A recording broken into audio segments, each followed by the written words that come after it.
தினமலர் நேயர்களுக்கு வணக்கம். உரைகள் நிகழ்ச்சிக்கு வரவேற்கிறோம். விஜய் அவர்கள் ஒரு முக்கிய திருப்பமாக அமைவார் அப்படின்னு நம்ம 2026 தேர்தல் வாக்கு பதிவுக்கு பிறகு வந்த இந்த எக்ஸிட் போல்லாம் சொல்லிட்டு இருக்காங்க. சில எக்ஸிட் போல் அவர் ஜெயிச்சு சிஎம் ஆவார் அப்படிங்கிற வரைக்கும் சொல்லியிருக்காங்க. சில இடங்களில் ஒரு முக்கிய சக்தியாக வளர்வார், அவரால் யார் ஆட்சி அமைப்பார்கள் என்பதை நிர்ணயிக்கக்கூடிய இடத்துல இருப்பார் அப்படின்னு சொல்கிறாங்க. இது மாதிரி நிறைய விஷயங்கள் இருக்கிறப்ப நேற்று விஜய் அவர்கள் சொல்லியிருக்காரு, வெற்றி பெறுபவர்களெல்லாம் கிளம்பி வீட்டுக்கு வந்துருங்க அப்படிங்கிற ஒரு விஷயத்த சொல்லியிருக்காரு. இது அரசியலில் புதிதாக பார்க்கப்படுகிறது.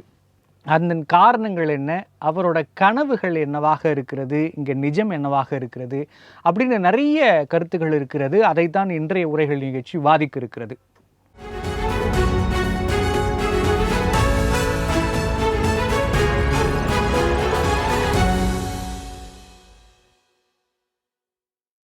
இன்றைய விவாதகளத்தில் நம்மோடு இணைந்திருக்கும் விருந்தினர்கள் அரசியல் விமர்சகர் திரு ஜெகதீஸ்வரன் அவர்கள்.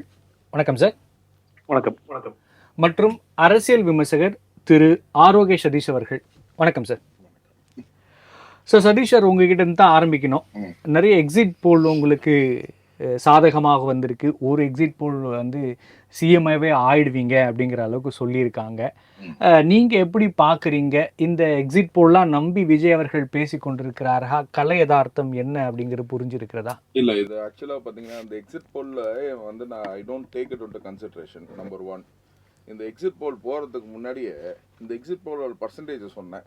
அதாவது என்னென்னு கேட்டிங்கன்னா 75% of the media okay who is doing this will support DMK, ஓகேங்களா, and balance 25% will support ADMK அப்படின்னு சொல்லிட்டு அதுக்கு முன்னாடியே நான் பதிவு செய்த வீடியோ, அதாவது 6:30க்கு ரிலீஸ் பண்ணுற வீடியோவுக்கு முன்னாடியே பாக்கி 3 சேனலில் இந்த இன்டர்வியூ நான் பதிவு செஞ்சேன். இதுதான் என்னோட எக்ஸிட், நான் ப்ரெடிக்ட் பண்ணது இதுதான், புரிஞ்சுங்களா அப்படின்னு சொல்லி நான் அதை பதிவு செஞ்சேன்.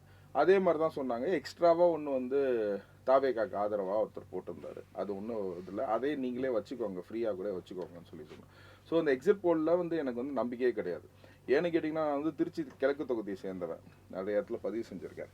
நானும் 2021 சட்டமன்ற தேர்தலில் வேட்பாளராக போட்டிக்கிட்டேன். அங்கே பார்த்தீங்கன்னா ஒரு 308 பூத் இருக்குது. 308 பூத் இருக்கும் போது பார்த்தீங்கன்னா ஒரு பூத்தில் ஒரு ரைஸ் ஆகும், ஒரு பூத்தில் காமன் ஆகும், புரிஞ்சுங்களா, எவ்வளோ ஒரு கன்ஃபியூஷன் இருக்கும். Will be running across like anything, புரிஞ்சுங்களா. ஒரு வேட்பாளராக நாங்கள் பார்த்தீங்கன்னா கணக்கு வச்சுக்கிட்டே இருப்போம். எங்கே எவ்வளோ போல் ஆகுது, என்ன போல் வரும், என்ன பர்சன்டேஜ், ஒரு பூத்தில் மட்டும் போலிங் பர்சன்டேஜ் ஜாஸ்தியாகும், ஒரு பூத்தில் போலிங் பர்சன்டேஜ் கம்மியாகும்.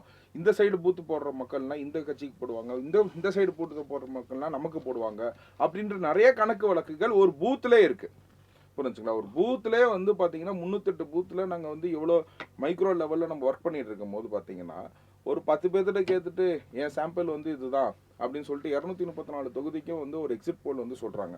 அது இந்த exit pole it's suppose to be released on 23rd evening it self, ஓகேங்களா. அன்றைக்கி 8 மணி வரைக்கும் நம்ம ஓட்டு போட்டுட்டு இருந்தோம். நம்ம west Bengal second phase election இருக்கிறதுனால தான் 29ஆம் தேதிக்கு தள்ளி வைக்கப்பட்டது. அப்படிங்கும் போது 8 மணி வரைக்கும் ஓட்டு போட்டுட்ருக்கவங்கள்ட்ட, ஓகேங்களா, அதே 8 மணிக்கு எக்ஸிட் போலில் ரிலீஸ் பண்ணுறேன்னு சொல்கிறாங்க. அப்படிங்கும் போதே இது பார்த்தீங்கன்னா ஒரு மாயே. இது மெயின் ஸ்ட்ரீம் மீடியாஸ் பார்த்தீங்கன்னா அவங்க டிஆர்பிக்கும் அவங்க சேனலை ரன் பண்ணுறதுக்கும் அவங்க காசு பண்ணுறதுக்கும், புரிஞ்சுங்களா, அதுக்காக தான் இந்த மாதிரி விஷயத்தெல்லாம் பண்ணுறாங்க. ஸோ இதில் எனக்கு உடன்பாடே கிடையாது. அப்போ விஜய் எதன் அடிப்படையில் வெற்றி பெறுவவங்களாம் நேரடியாக வீட்டுக்கு வந்துடுங்க, நான் காத்து கொண்டு இருக்கிறேன் அப்படின்னு இருக்காரு. எந்த அளவுக்கு வெற்றி வாய்ப்பு இருக்கிறது அப்படின்னு எதுவும் பேசியிருக்காரா? அவரோட திட்டமிடல்கள் என்னவா இருக்குது? எனக்கு தெரிஞ்ச வரைக்கும் சார், நீங்கள் எக்ஸிட் போலுங்கிறத நீங்கள் பார்க்கணுன்னா ப்ரீ போலே நான் சொல்கிறேன், புரிஞ்சுங்களா. இங்கே கிளாம்பாக்கம் பஸ் ஸ்டாண்டில் காத்திருந்த எத்தனை பேர் காத்திருந்தாங்கன்னு தெரியும். அவங்க செஞ்ச ஆரவாரம் என்னன்னு தெரியும். அவங்க என்னென்ன கட்சிக்காக சத்தெல்லாம் இருந்தது. ஓகே, அது வாக்காக பதிவாயிருக்கிறதா? எத்தனை இடங்களை வெல்வாருங்கிற எண்ணத்தில் விஜய் இருக்கிறாருங்கிறதா என்னோட நேரடி கேள்வி. நம்ம அடுத்த ரவுண்டுக்கு போயிடலாம். அதாவது என்னன்னு கேட்டீங்கன்னா, இதுனா பாத்தீங்கன்னா very positive energy which is coming towards it, புரிஞ்சுங்களா. என்னைக்குமே we have to wait for the exact result தான். எக்ஸிட் ரிசல்ட்டோட எக்ஸாக்ட் ரிசல்ட்டுக்கு தான் we have to wait for it. என்னை பொறுத்த வரைக்கும் மக்கள் ஆரவாரம், ஓகேங்களா. இன்னைக்கு வந்து 10ல் 7 பேர் வந்து பார்த்தீங்கன்னா நான் கேட்குறவங்கன்னா வந்து பார்த்தீங்கன்னா வந்து தாவேக்கான்னு சொல்லும் போது பார்த்தீங்கன்னா it's giving a very good positive energy. அந்த பாசிட்டிவ் எனர்ஜியில் தான் வந்து பார்த்தீங்கன்னா அவர் வந்து கோயில்களுக்கும் சர்ச்சுகளுக்கும் மசூதிகளுக்கும் போயிட்டுருக்காரு. ஏன்னா ஒரு நல்ல விஷயம் ஆரம்பிக்கிறதுக்கு முன்னாடி இதுக்குன்னா செஞ்சுட்டு வருவாங்க. யாருமே வந்து வெக்கேஷன் போனவங்க வந்து பார்த்தீங்கன்னா வெக்கேஷன் போயிட்டு வந்து டக்குன்னு ஒரு ஆஃபீஸ் ஓப்பனிங் பண்ண மாட்டாங்க. புரிஞ்சுங்களா. கோயிலுக்கு போயிட்டு தான் வந்து நல்ல இடத்துக்கு போயிட்டு தான் வந்து ஆஃபீஸ் ஓப்பனிங் பண்ணுவாங்க. ஒரு நல்ல காரியம் ஒரு ஸ்கூலுக்கு போகணும்னா கூட இந்த மாதிரி தான் பேசுவாங்க. தொடர்ந்து பேசலாம். அதே மாதிரி அந்த நல்லுறவுல அந்த பாசிட்டிவ் மைண்டோட தாவேக்கினார் இருக்கிறாங்கிறத பதிவு செய்யறேன். ஜெகதீஸ்வரன் சார், நீ உங்களுக்கு சார் பேசினதுல இருந்து நேர்த்து வந்த நியூஸ் வரைக்கும் புரிஞ்சிருக்கும் எத்தனை கனவுகளோட இருக்கிறார் விஜய் அப்படிங்கிறது. விஜய்க்கு இருப்பது வெறும் கனவா அல்லது அரசியல் கணக்காக நாம் எடுத்துக்கொள்ளலாமா? உங்களோட ஒப்பீனியன் என்ன?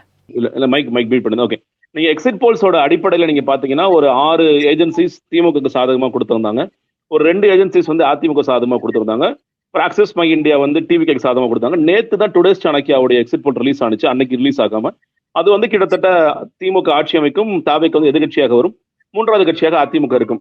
இதுதான் நம்மள்ட்ட வந்திருக்கிற எக்ஸிட் போல்ஸோடைய நிறுவனங்களோட, அதாவது மோஸ்ட் ஆஃப் த சேனல்ஸ் எடுத்துக்கிட்டது. அது இல்லாம கட்சி சேனல்கள் அவங்களுக்கு பிடிச்ச மாதிரி சில எக்ஸிட் போல்ஸ் அவங்களே நடத்தி அவங்களே போட்டுக்கிறதையும் பார்க்கின்றோம். தனிநபர்கள் வந்து இந்த மாதிரிலாம் பண்றதையும் பார்க்கின்றோம். ஒவ்வொருத்தருக்கும் ஒரு கருத்து இருக்கு அப்படிங்கிறத புரிஞ்சுக்கிறோம். இன்னும் சில பேர் வந்து இதுல ரொம்ப கணிக்க முடியாத தேர்தலாக இருக்கு. ஏன்னா வந்து ஒரு 3 கார்னர் கான்டெஸ்ட் எல்லாம் தமிழ்நாடு பார்த்து ரொம்ப நாள் ஆச்சு. 4 கார்னர் சொல்லலாம், 3 கார்னர் கான்டெஸ்டா இருக்கு, ரொம்ப ஹெவியா இருக்கு, அதனால கணிக்க முடியாத அளவுக்கு இருக்கு அப்படின்னு சொல்றவங்க இருக்காங்க. விஜய் பிரிக்கக்கூடிய வாக்குகள் என்பது யாருடைய வாக்குகள் அப்படிங்கிற கேள்விகள் பிரதானமாக எழுந்திருக்கிறத பார்க்க முடிகிறது. அதுல வந்து ஒருவேளை அவர் திமுக வாக்களை பிரித்திருந்தால் அது வந்து யாருக்கு சாதகம், அதிமுக வாக்களை பிரித்தால் யாருக்கு சாதகம் அப்படிங்கிற கேள்விகளும் போயிட்டு இருக்கதை நம்ம தொடர்ச்சியா பார்க்க முடிகிறது. இதுதான் வந்து இருக்கிறது. இதுல வந்து ஆக்சஸ் மை இந்தியா தான் இவங்களுக்கு ஒரு எட்ஜ் கொடுத்திருக்காங்க அப்படிங்கிறது நமக்கு தெரியும். அந்த ஆக்சஸ் மை இந்தியா இப்போ ஆக்சுவலி இருக்கிற ஏஜென்சிஸ்ல அவங்க மட்டும்தான் மெத்தடாலஜி சொல்லியிருந்தாங்க. அது வரைக்கும் அவங்களை பாராட்டணும். அவங்களோட மெத்தடாலஜி என்ன சொல்றாங்கன்னா, கிட்டத்தட்ட 44,460 சாம்பிள் சைஸ், ஒரு 96 சர்வேயர்ஸ், ஒரு 16 காரு, ஒரு 1000 சிட்டிஸ் எல்லாம் சொல்லியிருந்தாங்க.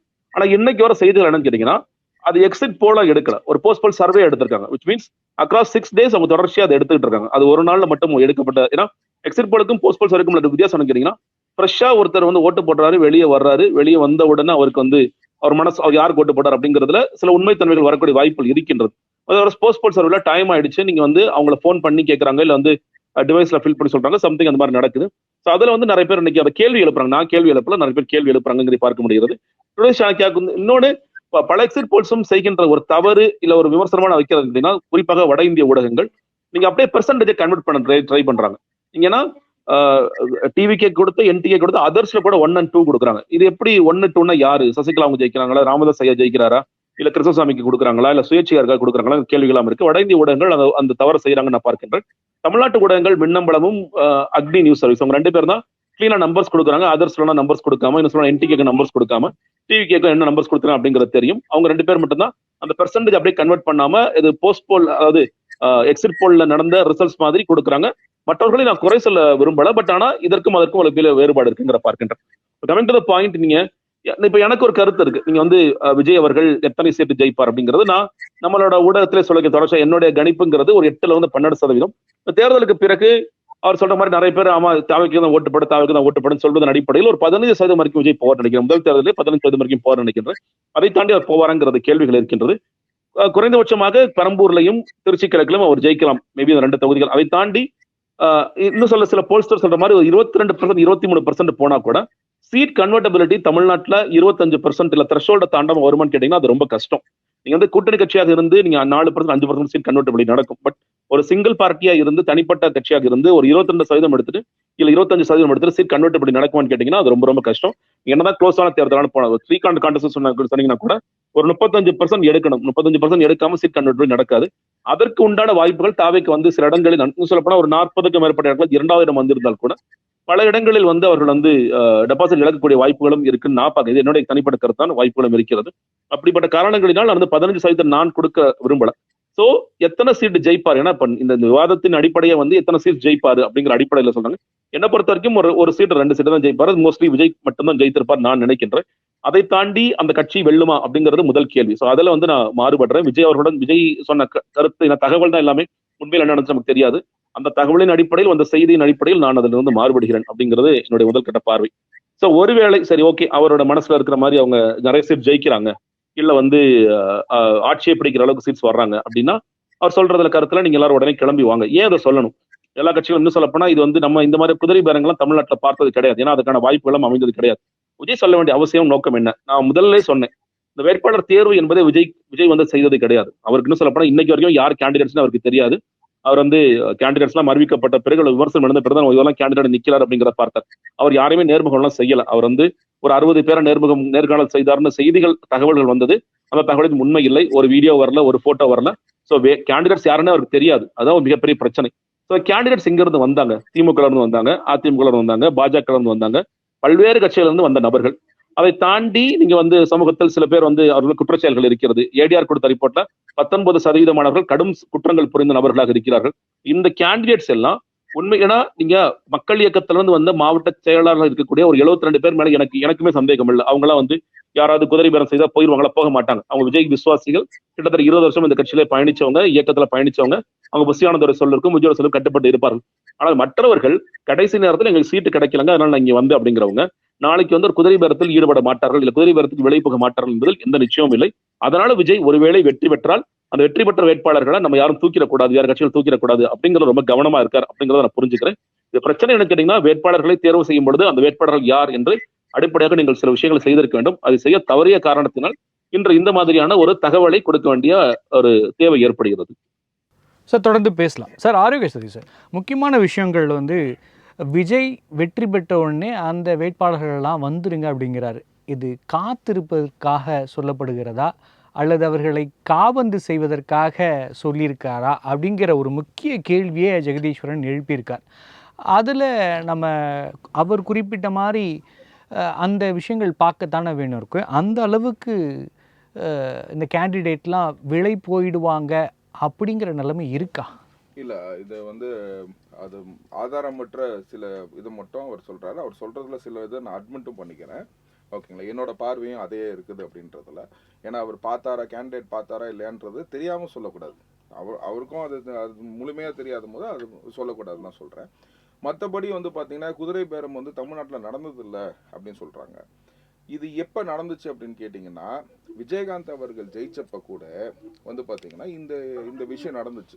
நமக்கு முதுகுல குத்துன மாதிரி இருந்த இந்த சந்திரமோகன் திமுகக்கு இந்த சைடு வந்தபோது, அதுவும் இல்லாமல் வந்து பார்த்தீங்கன்னா இந்த அருண் பாண்டியன் ஆக்ட்ரஸ் ஒரு சொன்னதுனால நான் இப்போ சொல்கிறேன், எனக்கு பேர்கள் வந்து சரியாக வரல, புரிஞ்சுங்களா. அப்படி வந்து விஜயகாந்த் கூட பயணம் செஞ்சு, புரிஞ்சுங்களா, விஜயகாந்த் கூட வந்து அருண் பாண்டியன்னா வந்து பார்த்தீங்கன்னா 20 வருஷமாக கூட இருந்திருக்காரு, புரிஞ்சுங்களா.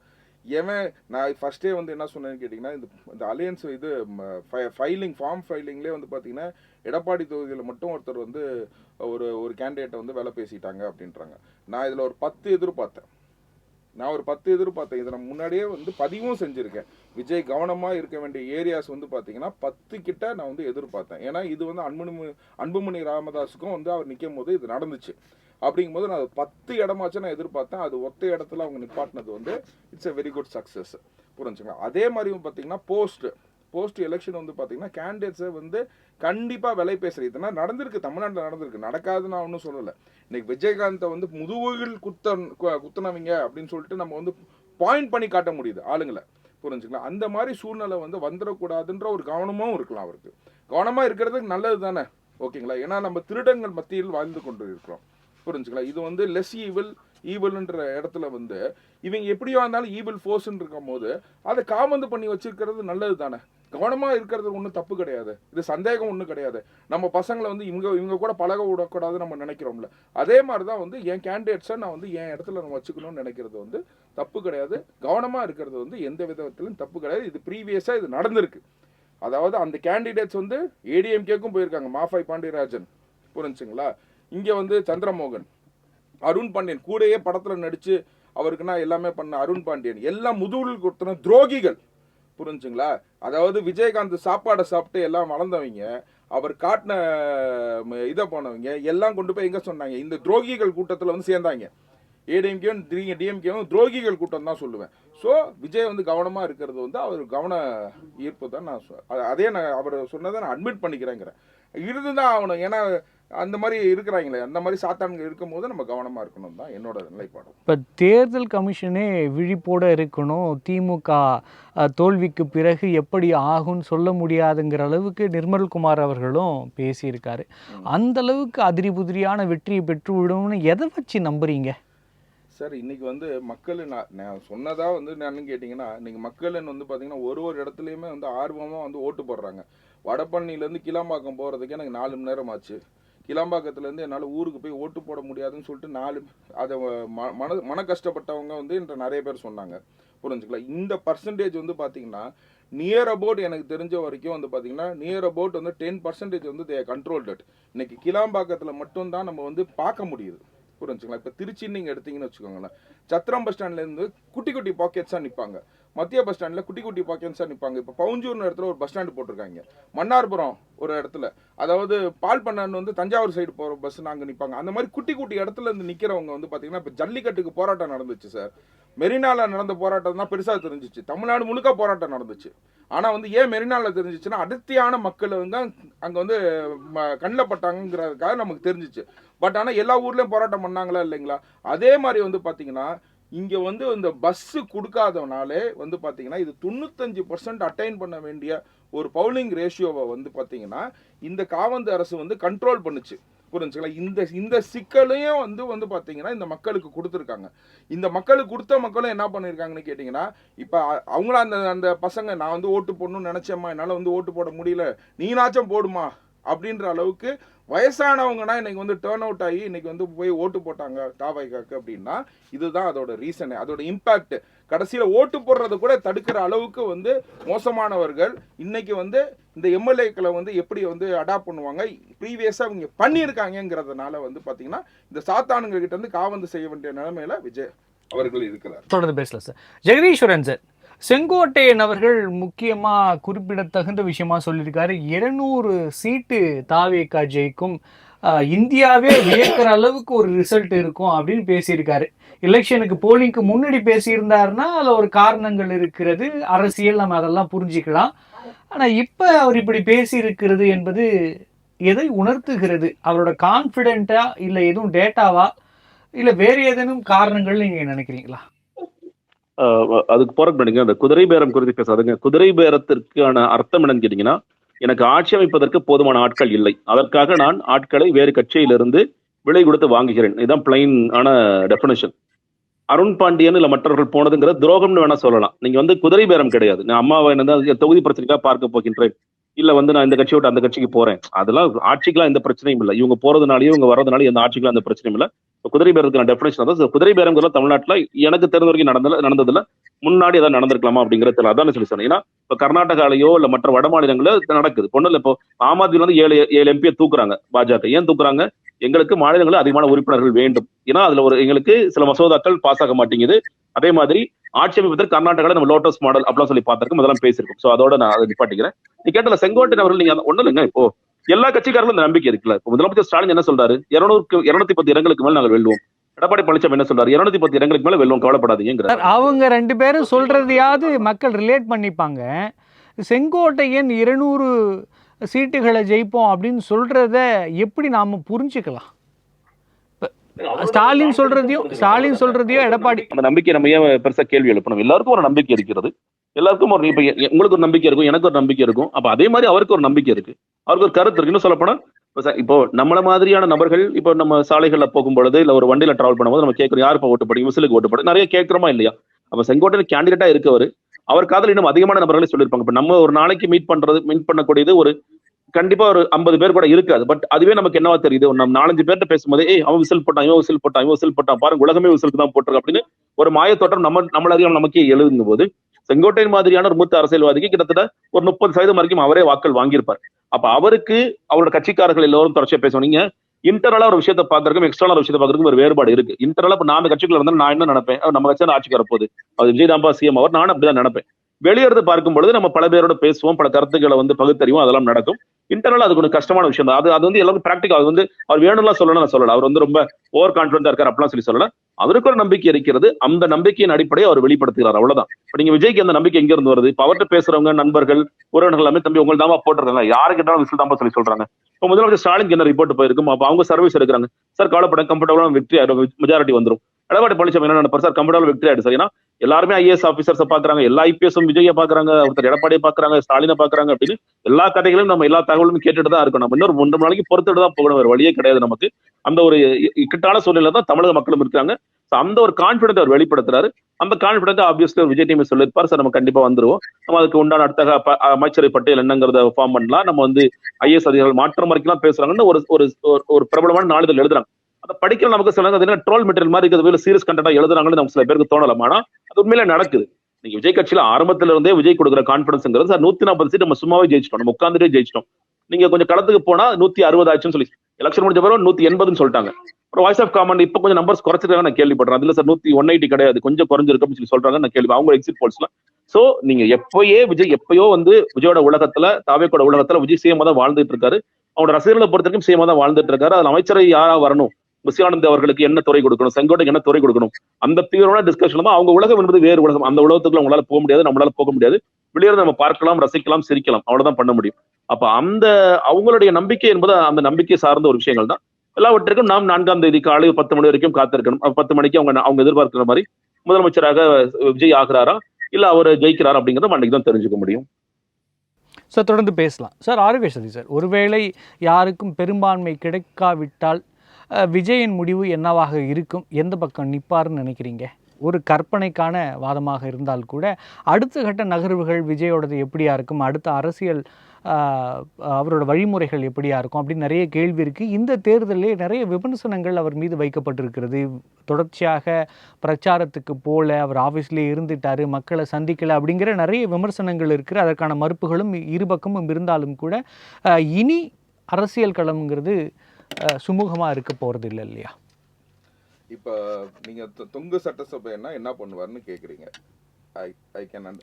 என்ன முடிவுகள் வரலாம், அவர் என்ன முடிவு, அடுத்த நகர்வுகள் என்னவா இருக்குங்கிறத என்னோட கேள்வியா இருக்கு. அவர் வின் பண்ணுவாரு. நீங்க வந்து ஒரு எக்ஸாம்பிளுக்கு நீங்க கேக்குறீங்க, ஒரு இல்லுஸ்ட்ரேஷன் மாதிரி என்கிட்ட கேக்குறீங்க.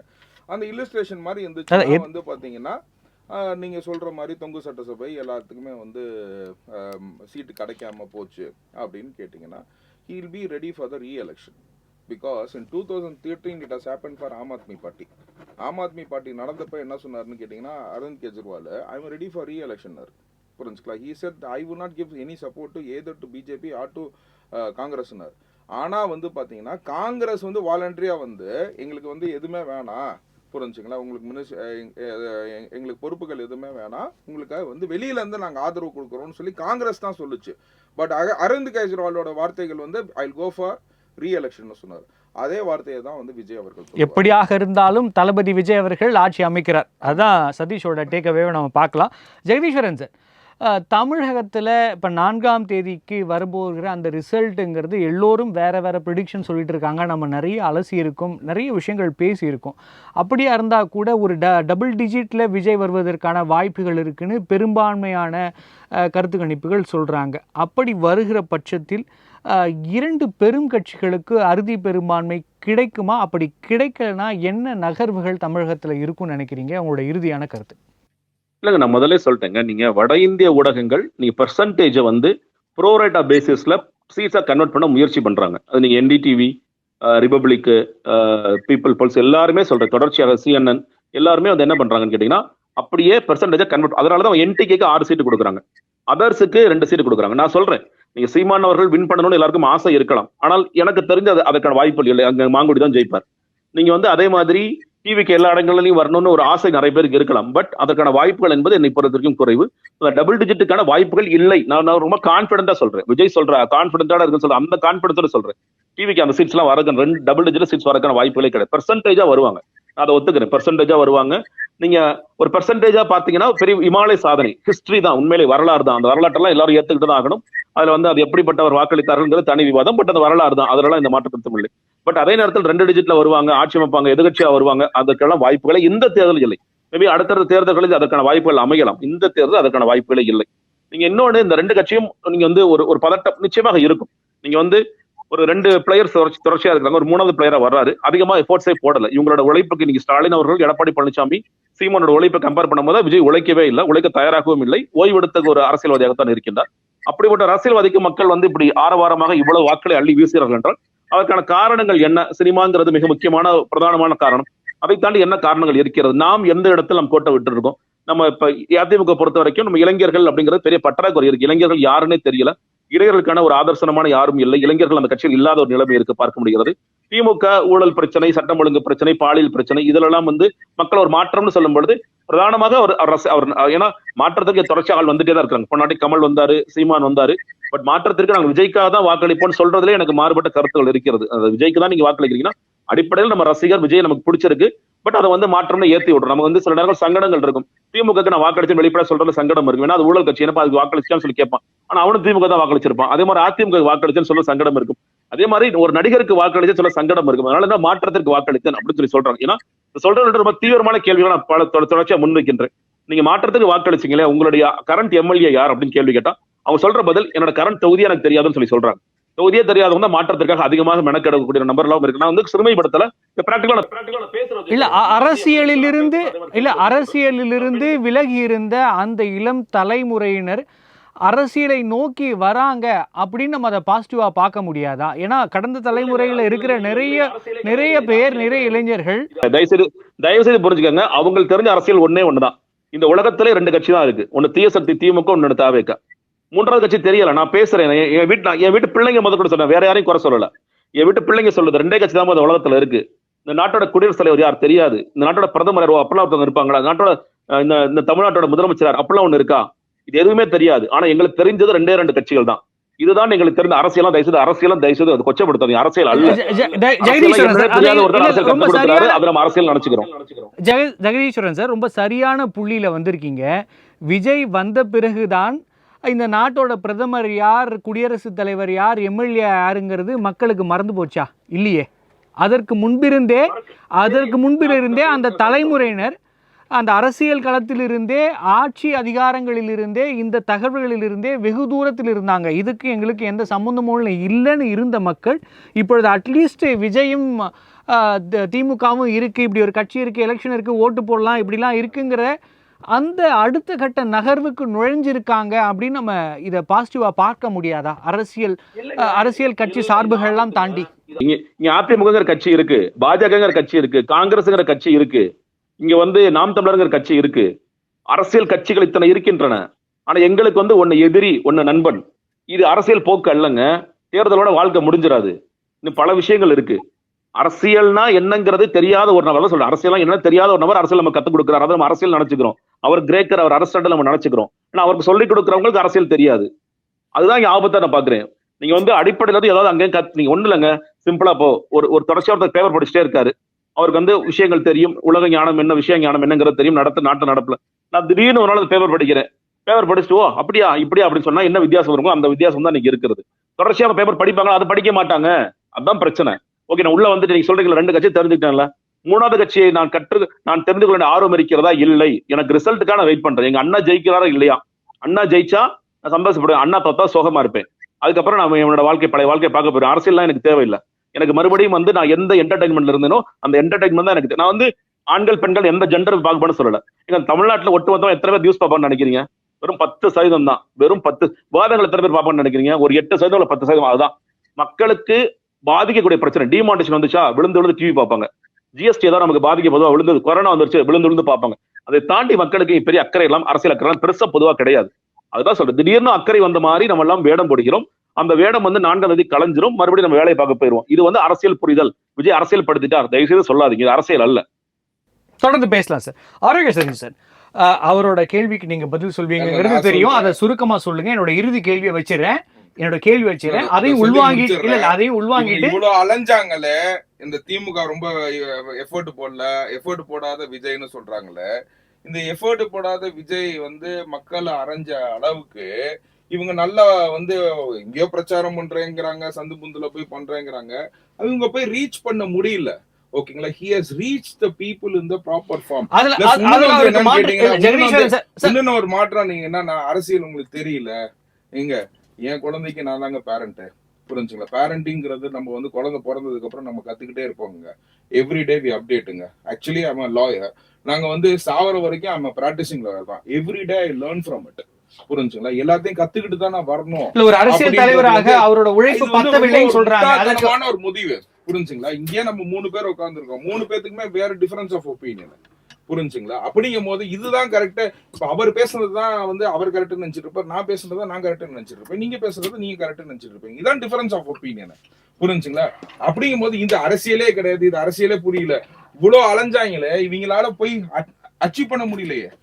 ஏன்னா இளைஞரணி தலைவருக்கே வந்து இளைஞரணி செயலாளருக்கே 50 வயசு இவங்களுக்குன்னா.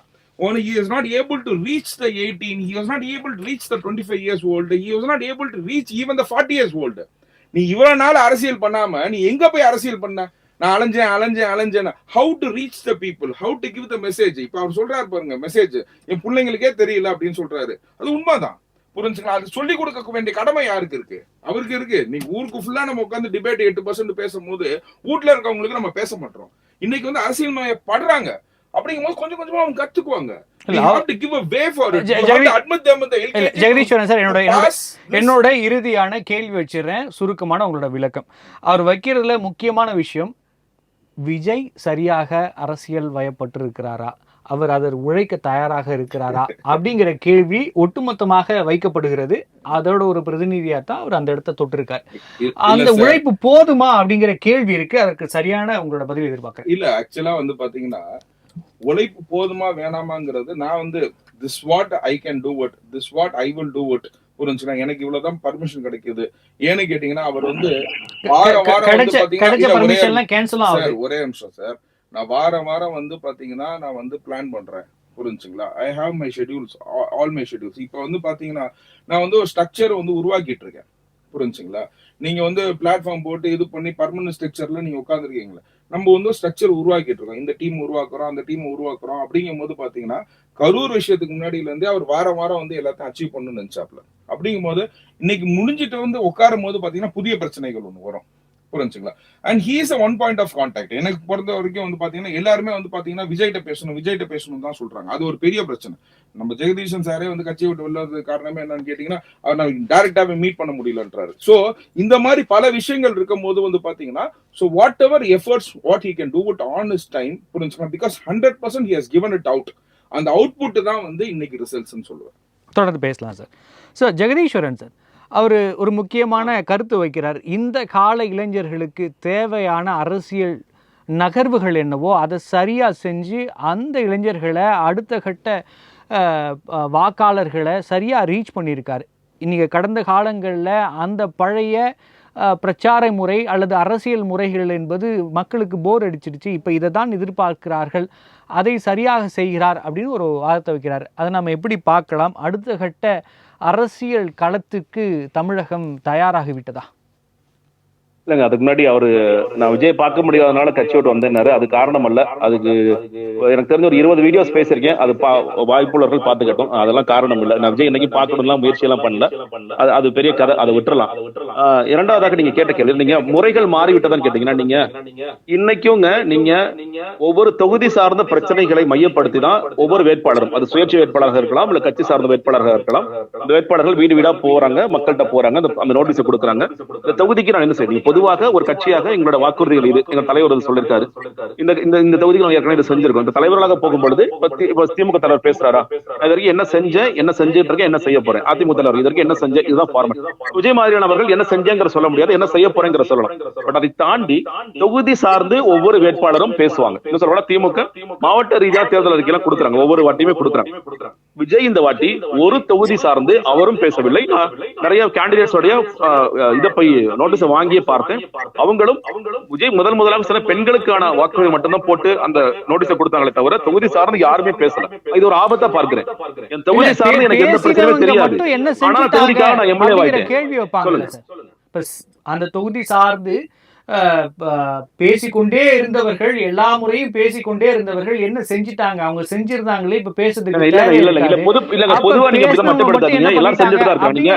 அவங்க மேல குறைகள் சொல்லுங்க, அவங்க மேல குறைகள் சொல்லுங்க, பிரச்சனைகள் சொல்லுங்க. நீங்க வந்து தமிழ்நாடு நீங்க இன்னைக்கு இந்த அளவுக்கு இருக்குன்னா அதுக்கு திமுக அதுக்கும் முக்கிய பங்கு இருக்கிறது. நீங்க எல்லாம் பல மாநிலங்களா டிராவல் பண்ணிட்டு வாங்க, தயவு செய்து நான் சொல்றேன்.